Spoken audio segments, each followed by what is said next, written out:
And I think you all should know before I start this video that yes, I actually sat down and watched these movies again multiple times.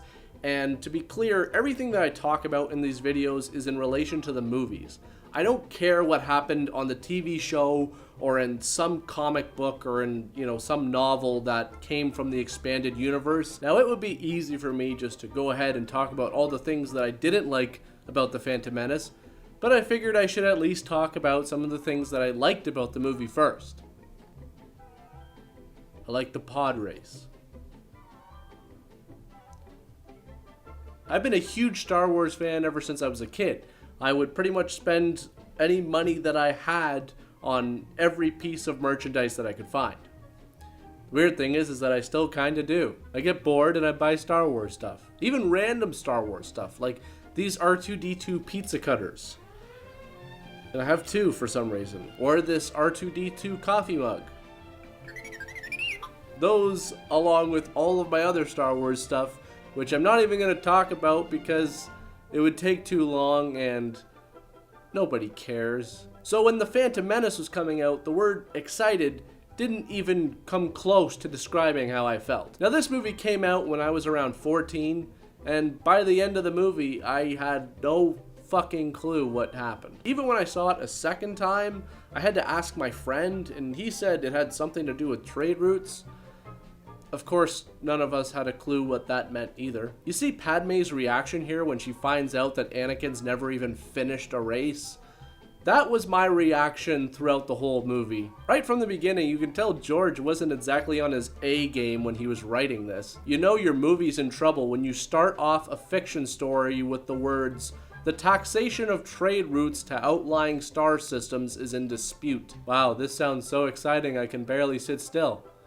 And it's only been 10 seconds. And it even gets better when you see the words Congress, debates, and Supreme Chancellor, as if you're tuning into C-SPAN for all the heart-wrenching action. The perhaps way overused expression from, I think, 1916 from Justice Brandeis about sunshine being the best disinfectant. Is that issue still possible to televise the proceedings of the court?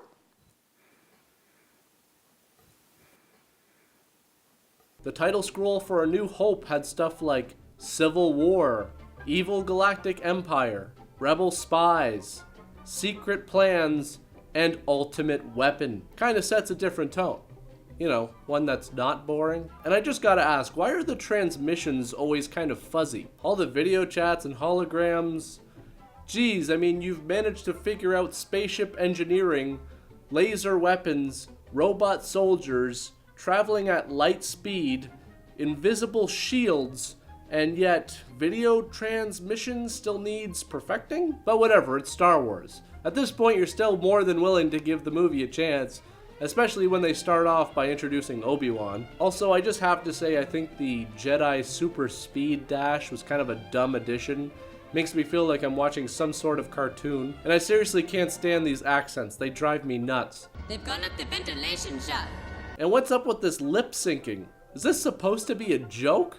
We would never do anything without the approval of the Senate. Anyways, the Trade Federation invades the planet of Naboo, and this is unfortunately when we get introduced to Jar Jar Binks. Out of all the Gungans in the galaxy, you guys just had to find the retard. Now obviously Jar Jar Binks has gotten a lot of hate from a lot of older Star Wars fans, such as myself. In fact, an ex-girlfriend of mine once told me that Jar Jar Binks was her favorite Star Wars character. And believe it or not, hearing that was more heartbreaking than the actual breakup. She knows who she is. She's watching this right now, but she's probably not. I'm looking at you, B. Seriously though, I get it. He's a character for the younger kids. He's goofy and silly, but why does he have to be such a moron? He's a burden, if anything. In Return of the Jedi, they had the Ewoks, and although I'm not the biggest fan of them, at least they were efficient, hardworking, and devoted to the cause. They didn't kill a bunch of stormtroopers by mistake.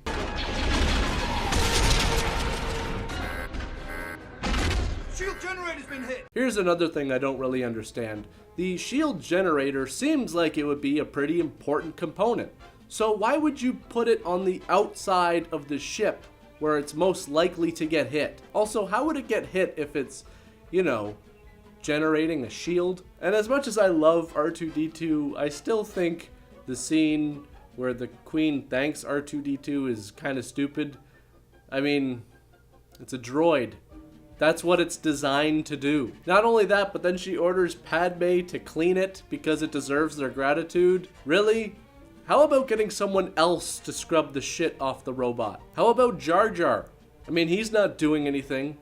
What is he even still doing here? So they finally land on Tatooine, which is a planet that's pretty much just one giant desert, which is perfect if you, wanted to kill someone, bury their body, and no one would ever find out. Some people have criticized Jake Lloyd for his performance in this movie, and I have to agree that his casting is extremely questionable. I mean, this is Star Wars. You could literally pick pretty much anyone you wanted to be in this movie, and this is who they decided to go with? But it really doesn't help that George's dialogue is completely terrible, even though Natalie Portman does a pretty good job with it considering the circumstances. I would also like to say that I find it incredibly difficult to believe that Anakin built C-3PO. Do you mean to tell me that a slave built a pod racer and a protocol droid programmed with over 6 million forms of communication at 10 years old? And this, in my opinion, is one of the biggest mistakes George made when writing the prequel trilogy: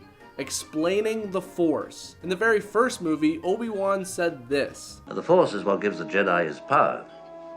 It's an energy field created by all living things. It surrounds us and penetrates us. It binds the galaxy together. Now for me, that was a pretty good explanation of what the Force was. I didn't need any more than that. In The Phantom Menace, we get the idea that particles in our blood called midichlorians are what connect us to the Force. And the more midichlorians you have, the more connected to the Force you are. Anakin's midichlorian count was apparently higher than anyone else's. I think this is incredibly stupid, putting a quantification on how connected to the Force someone is. The idea before was that anyone who is willing to dedicate their lives to the Force could become stronger with it by training and focusing their abilities. The entire training sequence between Luke and Yoda in The Empire Strikes Back illustrates this perfectly, and it also draws off a lot of themes that everyone can relate to. Things such as self-doubt, discipline, discovery, trust, persistence, and belief. Now all of a sudden, this journey of devotion and focus is almost reduced to who won the biological lottery. Of course, the Jedi Council claims that Anakin is too old to begin the training. In The Empire Strikes Back, Yoda said the same thing about Luke,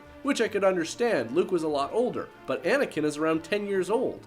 So how young do you have to be to make the incredibly serious decision of dedicating your life to becoming a Jedi? And what does it really matter anyways? The kid's midichlorian count is apparently so high that he's got an advantage anyways. He's like a Jedi prodigy. Now, in all honesty, I think Darth Maul looks like a really cool character, but the unfortunate part is that he really doesn't get to do that much in this movie.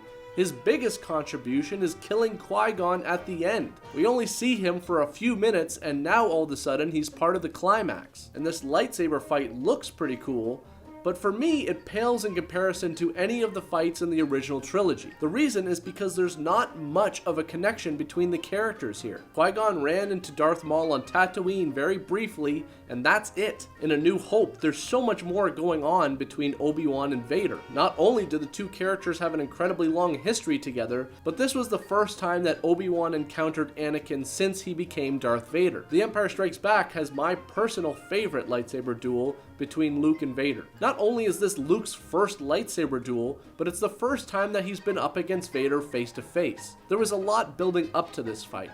Think about Luke's training on Dagobah and the vision that he had. And to this point, Luke only knows Vader as the man who killed his father and Obi-Wan Kenobi. It's pretty obvious that Vader could destroy Luke at pretty much any point during this fight, but he doesn't. He just toys with him, displaying the immense power of the dark side and trying to convince Luke to join him. Then when it's revealed that Vader is actually Luke's father, the internal conflict between both characters pretty much boils over. In Return of the Jedi, Luke's fight with Vader has a lot of similarities, but it's also the opposite in a lot of ways as well. Luke confronts Vader in order to try to get him to renounce the dark side. Add the Emperor into the mix, and what you get is an intense emotional tug of war with Vader's internal conflict reaching its peak. In The Phantom Menace, a lot of this emotion and buildup is replaced by flashy choreography and obstacles.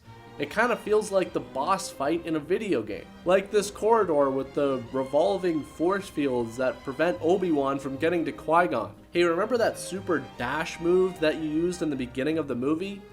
Yeah, maybe you should have used that here. It's only until the moment that Darth Maul kills Qui-Gon that this fight becomes something more. Darth Maul is no longer just some random Sith. He's the guy who killed Obi-Wan's master. Now you would expect this fight to take on some real raw emotion, like this.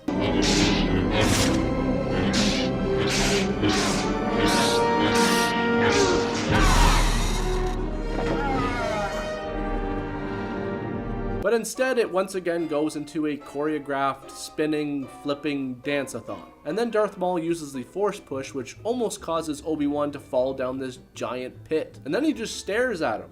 Hey, here's an idea. Use another Force Push and he'll fall all the way down. But no, Obi-Wan does some kind of flip thing and cuts Maul in half, causing him to fall down the pit. And that's the end of Darth Maul. It's kind of disappointing when you think about it. And like I said before, I don't care what happened in the TV show or the books or the comics. As far as the movies are concerned, Darth Maul dies here. So they burn Qui-Gon's body in some kind of ritual, and you gotta just imagine how bad this would smell. I mean, I can imagine the smell of burning flesh isn't exactly pleasant, but combine that with the smell of burning hair, which, by the way, Qui-Gon had a lot of. And then, of course, we end it with a big celebration filled with people and confetti and parades and some kind of glowing ball and whatever the fuck that thing is. But I think at the end of it all, the person that I feel the most sorry for isn't Obi-Wan after having to watch his master die, or even Anakin having to leave his mother a slave. It's Padme. Because right now, in this moment, there's no way that she could know that, hey, in 10 years, I'm gonna bang that kid. And not only that, but he's gonna act like a whiny little bitch every step of the way. It's all Obi-Wan's fault. He's jealous. He's holding me back.